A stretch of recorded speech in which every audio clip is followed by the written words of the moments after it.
Hello everyone, we are back at Science and we are starting the last chapter of our book, chapter 12, which is the circulatory system. So you should be on this page of your book. So get your book out so that you can follow with me today. And this is page 283.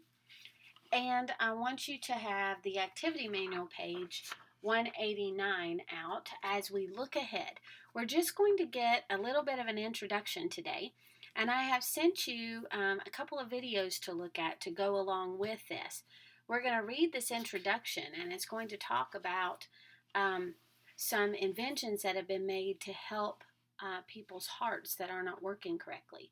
And so I want to show you a few videos and some things that have been done to even um, make this even better and people that have benefited from it. Okay, so let's look at 283 first. On April 4th, 1969, Dr. Denton Cooley entered an operating room in Texas. In a few hours, he had placed the first artificial heart into a human body. This heart was made of rubber and a special fabric. It was run by a power unit about the size of a washing machine. But Dr. Cooley knew that the artificial heart would not last long. 3 days later, he removed the artificial heart and transplanted a donor heart from a person who had passed away. Today, a transplant is usually the best solution for a damaged heart. Artificial hearts are used for only weeks or months until a donor heart can be found. The longest time an artificial heart has lasted is about 4 years. It has taken thousands of hours and millions of dollars for researchers to create artificial hearts. With newer technology and more information, today's artificial hearts are much better than the one Dr. Cooley used, but we still have not been able to duplicate the amazing design of the heart that God created. But how do we replicate something like that? By looking at what's already there, because God has created the perfect way. We can't make it any better. We're living, we're breathing, we're moving every day, and it's because of how God has created our bodies. We can't find a better way to do it. That to me points to creation. That if we can't find a better way to do it, then there is a creator who has done it that way on purpose. It didn't just happen.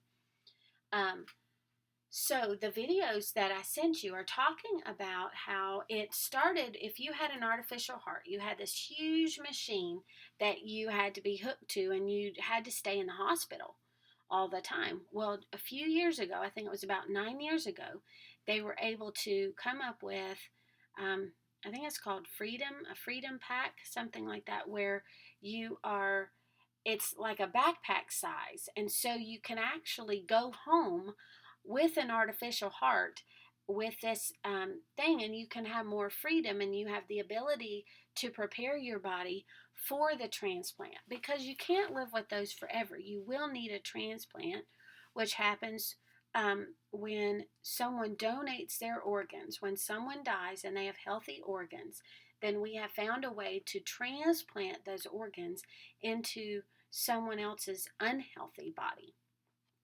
And so the stories that I have seen, I've been looking online to try to find some interesting videos for us. And the stories are people who were waiting and needing a heart transplant, but they had to have an artificial heart for a time. And it actually allowed them to have freedom and ability to do things that they hadn't been able to do with an unhealthy heart. So it's really interesting that that God can give us the ability to know so much and to work so hard and use what we have to come up with things that could help people so much. And that's why we do want to study. We study so that we can make this world, what we know, a better place. So as you're thinking about this, and I want you to watch those videos I sent about the artificial heart, and then I want you to think ahead about what you already know. What do you know about the heart, about the circulatory system? Because the circulatory system is not just the heart.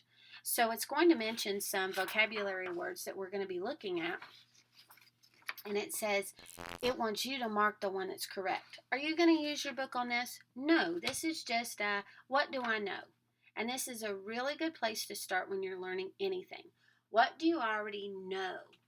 So some of the words are ventricle, pulse, arteries, capillaries, vena cava, plasma, platelets, and respiration. And what do you know about those already?